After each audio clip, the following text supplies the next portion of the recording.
Question মোটামুটি standard ধরনের হয়েছে, আর আমি প্রায় 71টা অ্যান্সার করেছি। প্রশ্ন, আমি ইঞ্জিনিয়ারিং অ্যাসপারেন্ট, তো কোয়েশ্চেন মোটামুটি কমন আসছে, যেগুলো ফিজিক্স কেমিস্ট্রি ছিল, তবে বায়োলজি তো তেমন পড়ি নাই, সেগুলাই ইংলিশ দিয়ে ভালোই হয়েছে কোয়েশ্চেনটা। খুবই সুশৃঙ্খলভাবে পরীক্ষা সম্পন্ন হয়েছে, আর প্রশ্ন মোটামুটি ভালো হয়েছে, মানে কঠিন হয় না আর কি।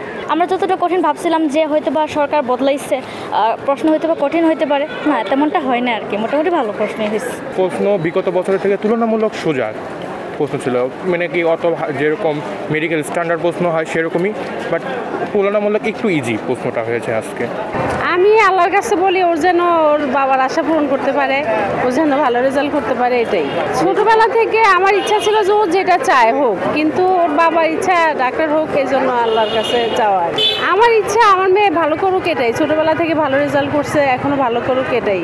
বাইরে থেকে যা দেখলাম নিরিবিলি ঠান্ডা, ওরা ভালো পরীক্ষা দিচ্ছে, এখন আল্লাহর উপরে ভরসা, যেটা হয়।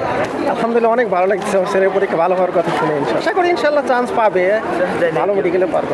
সে মেডিকেলে পরীক্ষা দিবে, সবাই চায়, বাপ মা সবাই চায় যে মেডিকেলে টিকুক, মেডিকেল একজন ডাক্তার হোক, সবাই কিন্তু এটা চায়। সেজন্য আমিও আশা করি আমার ছেলে হয়তো টিকবে এবং সে একজন ডাক্তার হতে পারবে।